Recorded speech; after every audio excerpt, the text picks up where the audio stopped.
Hey all y'all, welcome back to my channel. My name is Carrie. This is where I talk about knitting, my tips, my tricks, my opinions, and my preferences.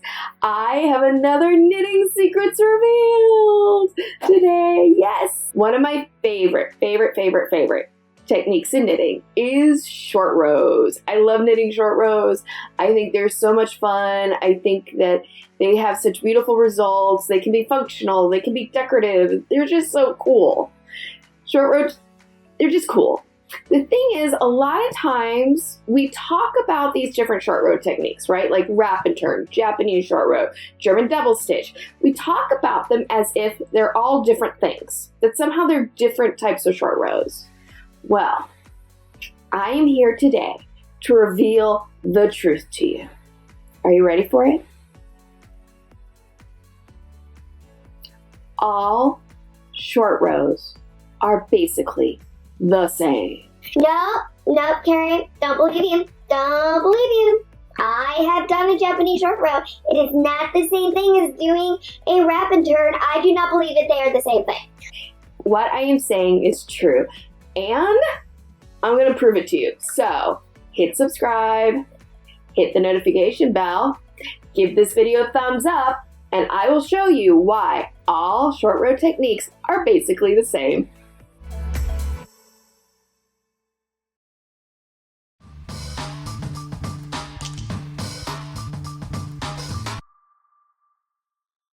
I love short rows. I love knitting short rows. I love designing with short rows. I think they're one of those things in knitting that is both functional, but also you can do a lot of cool aesthetic things with them. I don't have it with me right now, but this cowl that I knitted a while ago, or an infinity scarf, I created all those motifs using short rows. I think that a lot of times, I know this was true for me, when we're taught about doing short rows, and this is true with a lot of things in knitting, we're just told, do this. Just do this. Follow these specific directions. You now know short rows. And as is often the case for me with these kind of knitting secret reveals video, I like to kind of take the knowledge one step further or deeper so that you have a better understanding of what is actually happening with short rows. Because yes, I know I named the video, all short rows are basically the same. Obviously, how you execute different types of short row techniques are not exactly the same. How you do a wrap and turn versus how you do a German double stitch is not the same thing. It's not the same action, I should say, but structurally, what you are doing is the same. And the reason I think this type of information and knowledge is really useful is that when you really understand structurally what is going on with your knitting, you are a better boss knitter. Maybe I should call this boss knitting. But anyway, you are a better boss knitter because you are better able to understand how to substitute one technique for another, why to choose one technique over another, and how to do it successfully. In this video, I'm going to first explain exactly what are short rows, what is the basic structure of these different types of short row techniques that we talk about, and then I will demonstrate for you quickly how each one of these techniques is used, and I'm going to show you how they really are all the same. I'll get into a little bit about how you can then think about substituting one technique for another. One thing though about this video I want to make really clear is this video is not going to dive in deep on the intricacies of how you do each one of the short row techniques that we're going to talk about in this video. The purpose of this video is for you to get a really good understanding of structurally what a short row technique is, what all of them are doing, and my hope is at the end of it, you will better understand short rows. So first of all, let's talk about what are short rows.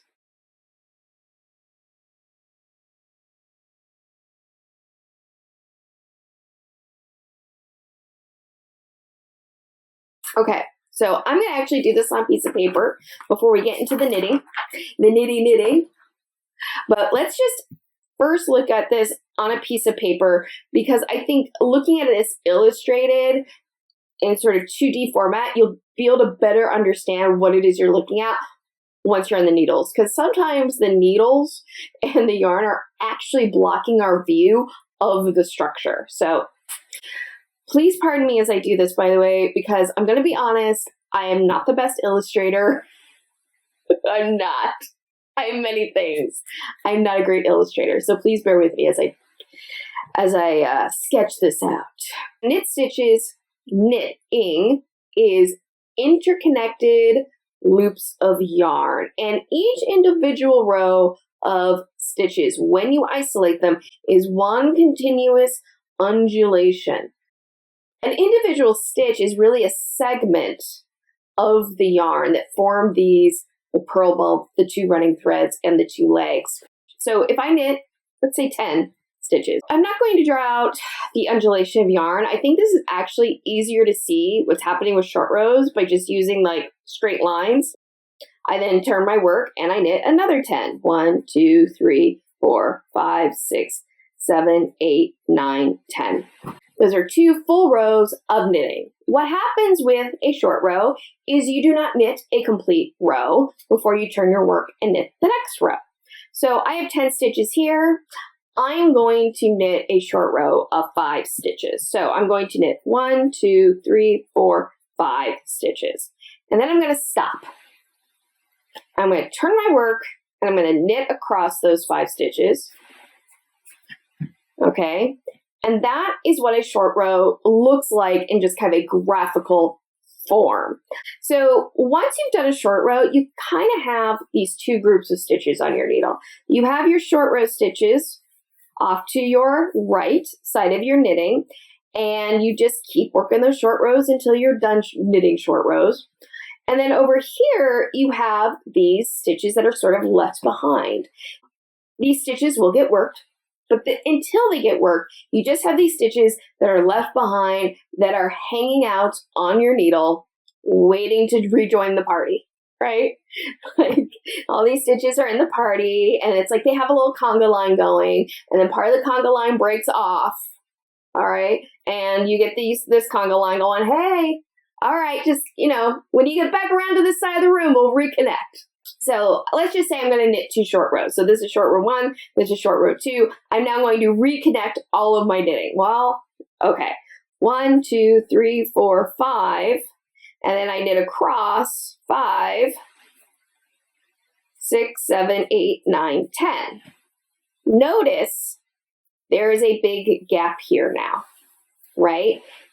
Now, in your knitting, that gap only gets represented in this spot right here, and all of these stitches just kind of connect and all look pulled together. But this stitch right here, this first stitch of the left behind stitches, there is a hole that develops. All right, so let's zoom in and look at exactly why that gap exists and how we can close it. 1, 2, 3, 4, 5, 6, 7, 8, 9, 10. 1, 2, 3, 4, 5. All right. So then I turned my work. Well, the reason the gap ends up existing right here is because when you turn your work, there's nothing that connects this stitch to this stitch. The normal undulation of yarn is disrupted by a short row.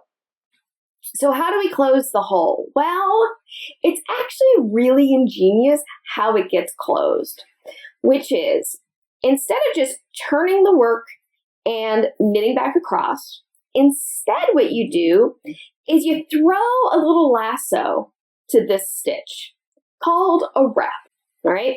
And now I'm going to go back and knit across. Eventually, when you go back to knit across,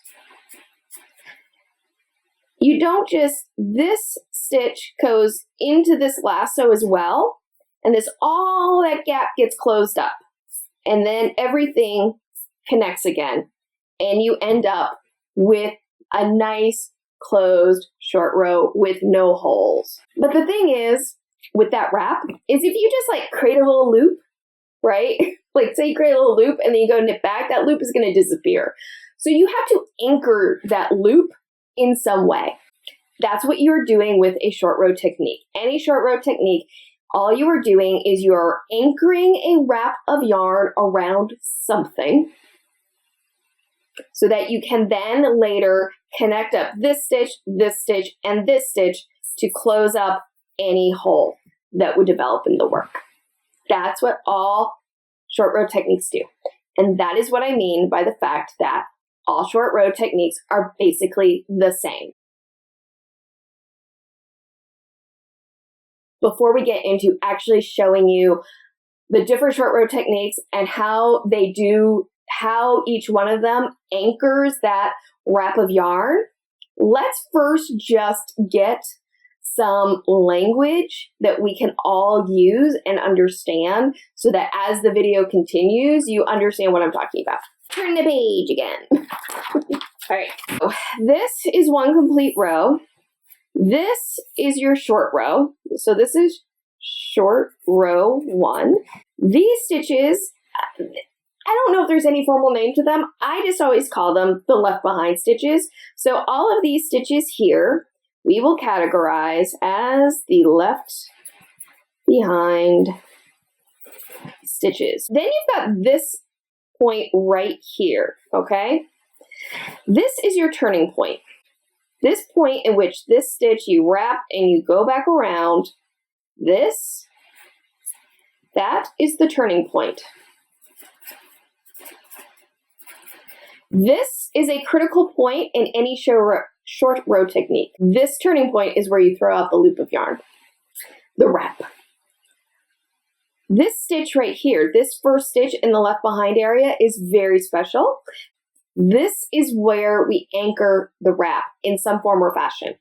Somewhere in this area, around the turning point, and this stitch is where we anchor the wrap, and it's where that wrap will get worked in to the knitting to close up the hole. So we're going to call this our anchor stitch. So this is our diagram of a short row. You have your short row stitches here, you have your left behind stitches here, you have your turning point, which is, it's not stitch. The turning point is just a point along the row of knitting, and then you have your anchor stitch. This anchor stitch is where a lot of the action happens with different short row techniques. There's basically 5 short row techniques that we're going to take a look at today. And I personally kind of think of these 5 as existing in 2 different groups. The first group of short row methods I think of as the wrap and turn methods, and those include wrap and turn, Japanese short rows, and yarn over short rows. The second group of short row methods are what I call the work and turn methods. I'm not even sure I call it that. I think I read that somewhere there and like something clicked in my head. I was like, yes. And work and turn methods include the German double stitch and the shadow stitch or twin stitch techniques. So those are kind of the 5 short row techniques. Wrap and turn, Japanese short row, yarn over short rows, German double stitch, and shadow stitch. And I literally just named them in the order in which I learned them. I'm going to go through and show you each one, how they work, and then I'm actually going to undo them, and you're going to see something really interesting, which I think will prove once and for all that all of these techniques really are structurally the exact same thing. I think most people, the first way they learn how to do a short row is using wrap and turn. Let's just do 13, 14, 15. Okay, so this is now my turning point that I've reached. For the wrap and turn, what you do is you anchor that loop of yarn around the anchor stitch itself. To do this is very simple. Bring the yarn to the front of the work, like you were doing ribbing and you were about to do a purl stitch, and then you slip the anchor stitch to the right needle. Then you take the yarn, the working yarn, you bring it back between the needles to the back of the work. Turn your work thusly. This is the anchor stitch. You slip the anchor stitch back to now your right needle, and now you can, I'll just go ahead and purl across. And I've done a short row. So here you can see here's a gap. This gap exists because I turned my work, but that gap will get closed. These first 15 stitches are my short row stitches. These stitches back here, right here is my anchor stitch, and there is the wrap. I'll bring that up closer. There is the wrap anchored around this stitch. This anchor stitch is the first stitch in my left behind stitches, and here is the gap. So the turning point is here. This is what I think of as the turning point, because this stitch, after I worked this stitch, I work my short row technique, and then I turn the work and go back. But in wrap and turn, the wrap gets anchored around this anchor stitch.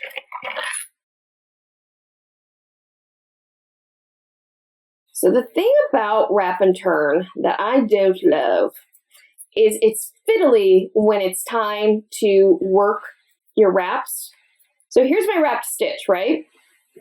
In order to close this gap, I need to work this wrap and this anchor stitch together. The way that this is done with wrap and turn is you actually have to unpick the wrap from the anchor stitch, right? And then you knit the two together thusly.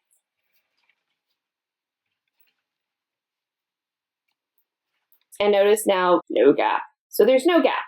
And that is because I worked the wrap and the stitch together. Now there's a lot more nuances to working that wrap and anchor stitch together than what I'm going to demonstrate. Again, this video is really not to learn all the nuances of these various techniques. It's just to give you an idea of how they work. Japanese short row is interesting because the Japanese short row, you actually need an extra piece of equipment. The way I first learned how to do it was to use a stitch marker. In fact, I was recommended to use a coilless or a bulb pin, but you don't have to use a bulb pin. You can use a scrap piece of yarn. So that's actually how I'm going to do this right now because it's actually my preferred method. So I'm going to go ahead and I'm going to again knit across 15 stitches.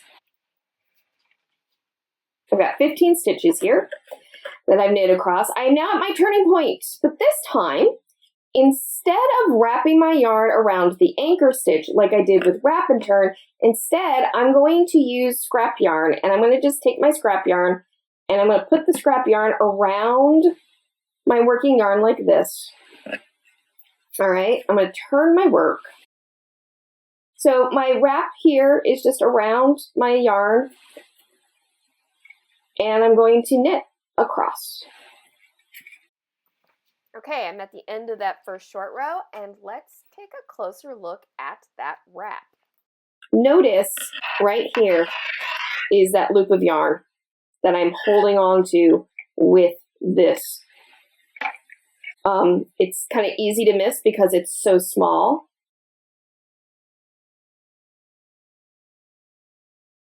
The nice thing with Japanese short rows is you never miss the wrap. With wrap and turn, sometimes you can like knit past the wrap because you just forgot it was there. But with Japanese short row, you got a really nice marker right there for you to let you know, oh, there it is. And what you do with the Japanese short row is you're going to knit this last stitch. Now you got to pull this wrap out and put it up on the needle. Once you do, you can take the wrap out, or the anchor out, whether it's a pin or a piece of scrap yarn. And then, so here's my wrap, here's my anchor stitch, and I'm going to knit those two together. Okay, and that closes the gap, like that.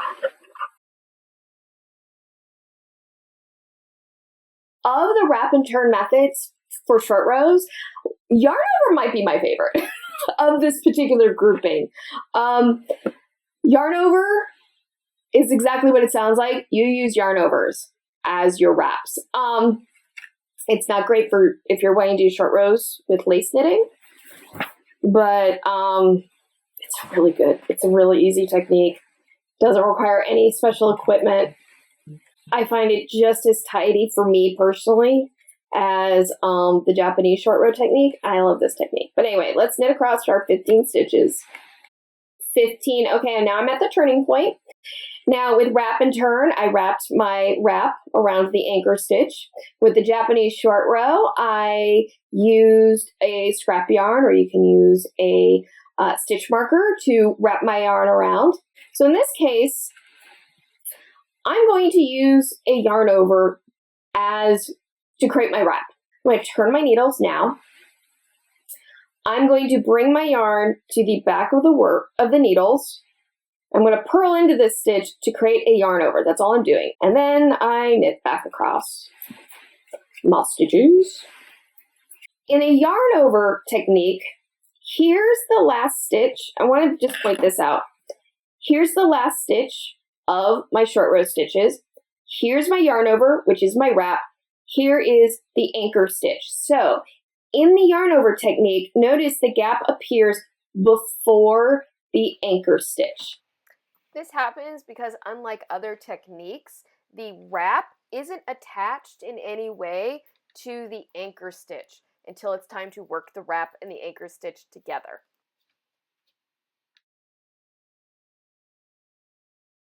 All right, so I'm coming up here to the gap. So here's my wrap, here's my gap, here's the anchor stitch, okay? I need to close up this gap. So I work my wrap and my anchor together, just like I did with wrap and turn, just like I did with the Japanese short row. I worked my wrap and my anchor together, and that closes that gap there. In some ways, the yarn over short row is the one where you can kind of most easily see what is happening structurally with any short row. Now, work and turn methods, in some ways are my favorite. I think they're the easiest to do in some ways.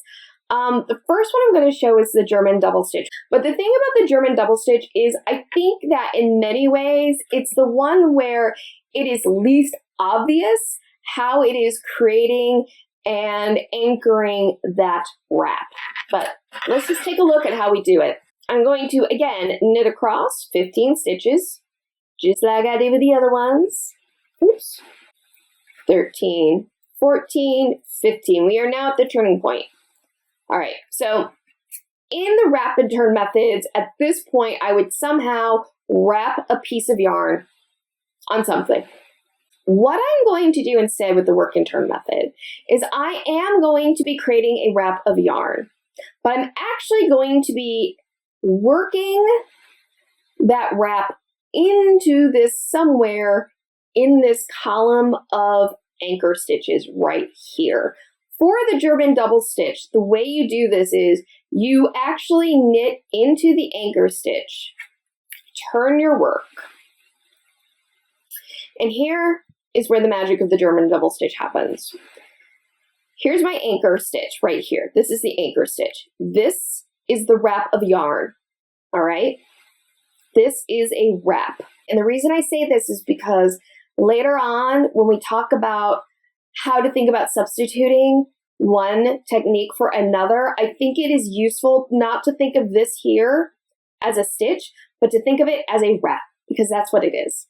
It's just that this wrap is being held by the anchor stitch.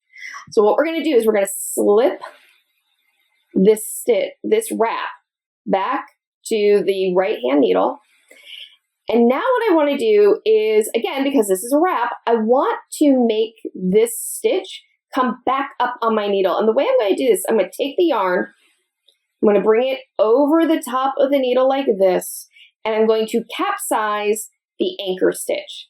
So what I have now done is I've pulled up the anchor stitch so that both legs are coming over the needle, and the wrap is sitting here underneath the needle. This is the wrap right here. Now I can take my yarn, I'm going to just bring it back to the front of the work because I'm going to just start knitting across. When it's time to work your wraps with your anchor stitch, with German double stitch, it's very obvious when you get to it. It's like, oh, that doesn't look right. That doesn't look like a normal stitch because the anchor stitch is capsized over the needle.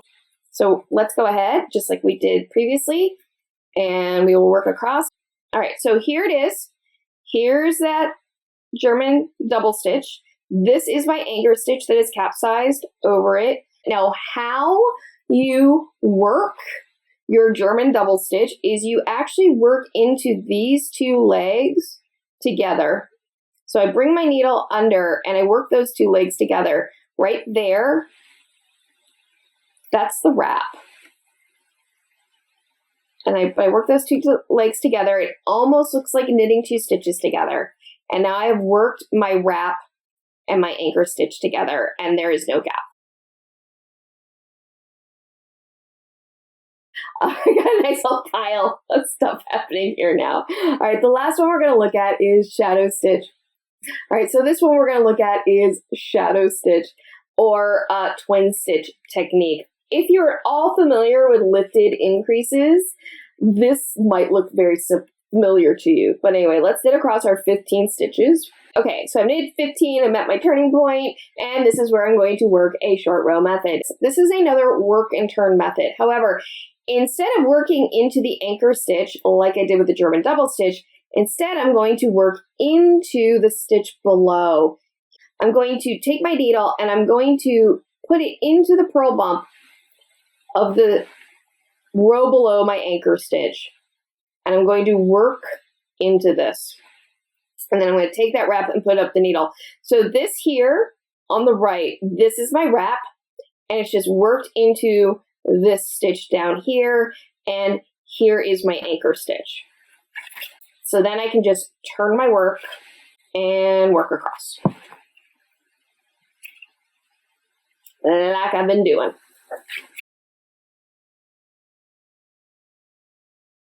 This is like such not a fiddly technique in any way.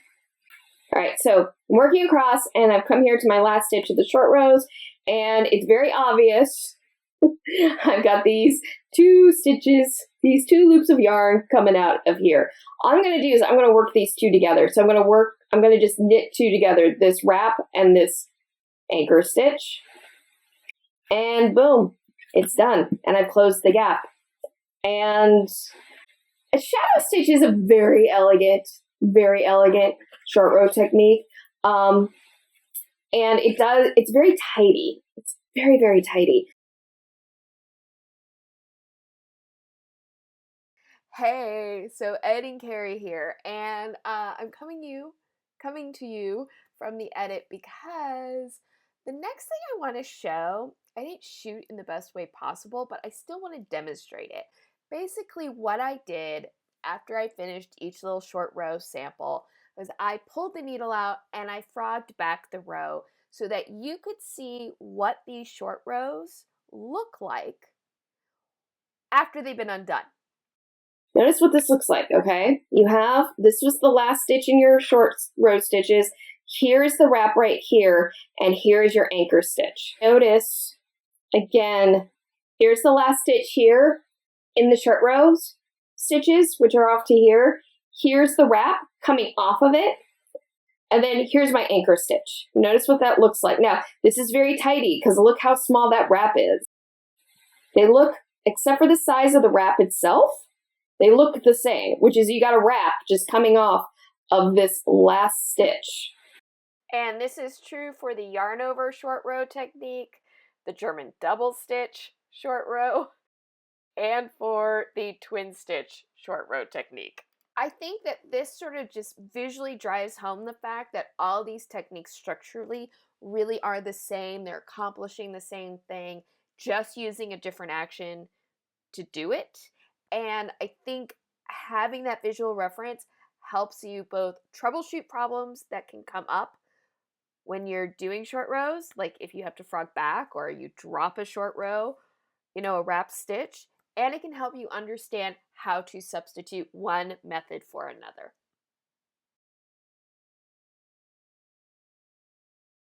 So there it is, wrap and turn methods, work and turn methods, and structurally they are all the same. This is where I get the question, so what? Why does this matter?